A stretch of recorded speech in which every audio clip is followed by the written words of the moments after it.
जिंदगी में हर इंसान के पास हमेशा दो चॉइस होती हैं। पहला, या तो वो मस्त मोबाइल पर अपना टाइम पास करे, दोस्तों के साथ गप्पे मारे, अपना टाइम खराब करे, एंजॉयमेंट करे लाइफ में, नशे करे, या फिर अपने समय का सही इस्तेमाल करे, पढ़ाई करे, लाइफ में जो भी उसका गोल है, जो भी वो बनना चाहता है उसके लिए वो मेहनत करे। तो 90% लोग हमेशा पहला रास्ता चुनते हैं, ये जानते हुए भी कि वो जो कर रहे हैं वो गलत है, उससे उन्हें कुछ नहीं मिलने वाला। अगर वो मेहनत करेंगे, दूसरा रास्ता चूज करेंगे तो शायद उनकी लाइफ बन जाए। लेकिन केवल 10% लोग ही दूसरा ऑप्शन चूज करते हैं, वो भी अपना मन मारकर, क्योंकि उनकी कोई मजबूरी होती है, उनको पता होता है कि उन्हें लाइफ में कुछ कर दिखाना है। तो आखिर चक्कर क्या है, आखिर ऐसा क्यों होता है कि पूरे 100% लोगों को मालूम है कि हम अगर सेकंड ऑप्शन चूज करेंगे तो हम अपनी लाइफ में बहुत आगे जा सकते हैं, लेकिन सब कुछ जानते हुए भी लोग पहले वाले ऑप्शन को ही चूज करते हैं। अब आप बोलोगे गौरव भाई ये कैसा फालतू का सवाल है। ऑब्वियसली जिस काम को करने में इंसान को मजा आ रहा है, इंसान उसी को चूज करेगा। तो आप मुझे एक चीज बताओ, जैसे कि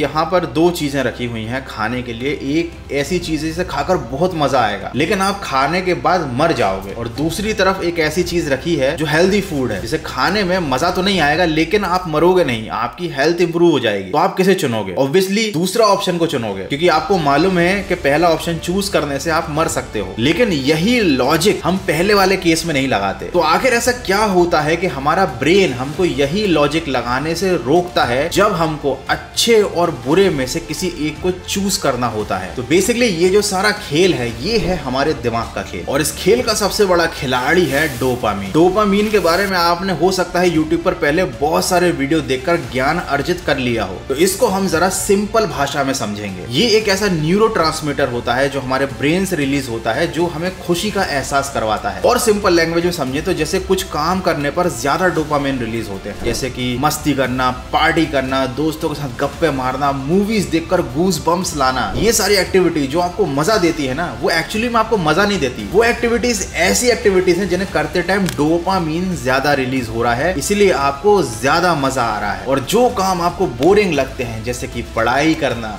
चीजों को याद करना, टाइम टेबल से अपनी लाइफ के रूटीन के सब कामों को करना, हेल्दी फूड खाना, ये सारे कामों में कम डोपामिन रिलीज होता है और इसीलिए आपको ये सारे काम बोरिंग लगते हैं। तो जब हमारे दिमाग के पास चॉइस होती है ऑप्शन ए या बी चूज करने में, तो हमारा ब्रेन हमेशा वो ऑप्शन चूज करता है जहां पर ज्यादा डोपामिन रिलीज होने की पॉसिबिलिटी होती है। अब आप बोलोगे गौरव भाई इसमें बुरा क्या है? अगर किसी एक्टिविटी को करने से हमें अच्छा फील होता है तो हमें वो एक्टिविटी करनी चाहिए। देखिए किसी भी काम को करने में कोई बुराई नहीं है, लेकिन हाई डोपामिन वाली एक्टिविटीज करना आपके लिए कितना खतरनाक हो सकता है जरा आप इसको समझिए। एक एक्सपेरिमेंट किया गया था चूहों के ऊपर, जहां पर वो एक लीवर को दबाते थे तो उनके शरीर में इस तरह का करंट फ्लो होता था कि उनके ब्रेन में डोपामिन रिलीज होता था। तो उस एक्सपेरिमेंट के दौरान वो चूहे लीवर ही दबाते रहते थे क्योंकि उनको अच्छा लगता था, मजा आता था। अब उन्होंने खाना पीना सब छोड़ दिया था, वो बस लीवर दबाते रहते थे। तो वैज्ञानिकों ने क्या किया, उस लीवर से वो कनेक्शन हटा दिया डोपामिन रिलीज करने वाला। अब लीवर दबा रहे थे चूहे लेकिन उनको मजा नहीं आ रहा था, तो उनकी जिंदगी में कुछ करने के लिए रह नहीं गया। तो उन्होंने खाना पीना पहले ही छोड़ रखा था और उन्होंने बाद में खाना पीना कंप्लीटली छोड़ दिया और वो मरने की स्थिति में पहुंच गए। मतलब आप इस चीज को समझो कि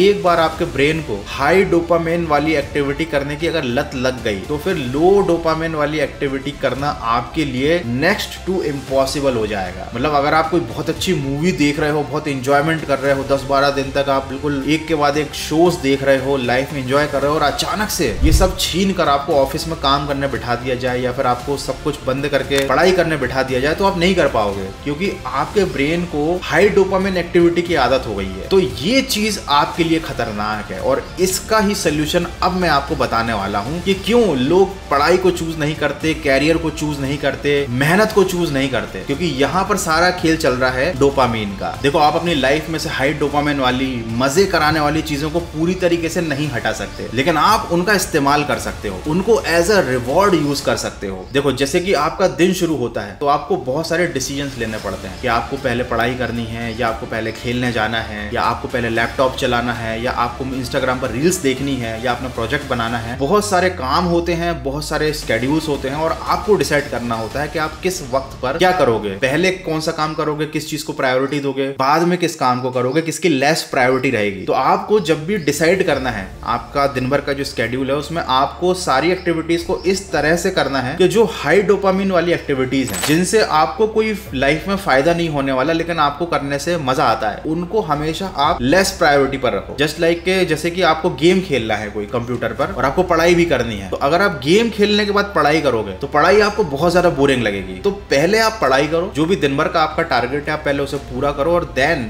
जब आप पूरी पढ़ाई कर चुके हो तो खुद को इनाम देने के तौर पर या खुद को खुश करने के लिए या रिलैक्स करने के लिए आप उस गेम को खेलो, आप हाई डोपामिन एक्टिविटी की तरफ जाओ। लेकिन यहाँ पर भी आपको आपकी लिमिट पता होनी चाहिए। ऐसा नहीं है कि आपने दिन में 1 घंटे पढ़ाई की और फिर रिवॉर्ड देने के लिए बाकी 10 घंटे आप गेम खेल रहे हो। ऐसे तो फिर आपका नेक्स्ट डे पढ़ाई करना और इम्पॉसिबल हो जाएगा। तो बेसिकली आपको समझना पड़ेगा कि आपके दिन भर की लाइफ में हाई डोपामिन की एक्टिविटीज कौन सी हैं, लो डोपामिन वाली एक्टिविटीज कौन सी हैं, और कौन सी एक्टिविटीज से आपको फायदा मिलेगा, कौन सी एक्टिविटी फालतू की है। जैसे कि मोबाइल पर रील्स देखते रहना या शॉर्ट वीडियोस देखते रहना, ये कोई फायदे की चीज नहीं है, उससे आप कुछ नहीं सीखते। लेकिन ये है आपके दिमाग में डोपामिन रिलीज होता है, आपको मजा आता है। तो अब आपको उस चीज को लिमिट करना पड़ेगा, आपको उस चीज का टाइम सेट करना पड़ेगा कि किन किन कामों को करने के बाद ही आप मोबाइल पर अपना टाइम वेस्ट करोगे। देखो, ये सुनने में कोई बहुत इफेक्टिव सोल्यूशन नहीं लगता, लेकिन इस चीज का यही सोल्यूशन है। आपको ही अपनी लाइफ को सेट करने के लिए अपने दिन को सेट करना पड़ेगा, और अपने दिन को सेट करने के लिए आपको अपने कामों को प्रायोरिटी के हिसाब से सेट करना पड़ेगा। क्योंकि आप अपनी जिंदगी से न डोपामिन को हटा सकते हो, ना ही मजे कराने वाली एक्टिविटीज को हटा सकते हो, और ना ही आप पढ़ाई करना छोड़ सकते हो। तो आपको बेसिकली हर चीज के बीच में बैलेंस बनाकर चलना पड़ेगा, नहीं तो आपकी हालत भी उन लैब के चूहों जैसी हो जाएगी जिनको हाई डोपामिन की आदत तो लग गई थी, लेकिन डोपामिन छिनने के बाद उनकी जिंदगी बर्बाद हो गई। उन्हें किसी काम को करने में उनका मन नहीं लगता था और वो फिनिश हो गए कंप्लीटली। ये एक तरह का एडिक्शन है। तो आपको ध्यान रखना है कि आप किसी भी एक्टिविटी के, किसी भी चीज या किसी भी मटेरियल के एडिक्ट ना बनो। आप उस चीज का यूज करो। जैसे कि आप इस वीडियो को देख रहे हो तो इससे आपकी लाइफ में कुछ वैल्यू ऐड हो रही है, आपको कुछ सीखने को मिल रहा है, तो ये यूट्यूब का एक यूज है। लेकिन अगर आप यूट्यूब पर फालतू के वीडियोस को देखकर अपना टाइम वेस्ट करोगे तो ये एक एडिक्शन है, ये एक यूजलेस एक्टिविटी बन जाएगी। तो आज की वीडियो में इतना ही। आई होप कि आप समझ गए होंगे कि आपको किस तरह डोपामीन का ही यूज करना है अपने दिमाग को ट्रिक करने के लिए और अपनी लाइफ को सेट करने के लिए। आपको खुद को ही इस ट्रैप से निकलना पड़ेगा कि आप ऑप्शन ए चुनो या ऑप्शन बी चुनो। तो that's it for today. Video को यहीं पर खत्म करते हैं। मुझे कमेंट करके अपनी फीडबैक जरूर देना कि आपको ये आज का वीडियो कैसा लगा।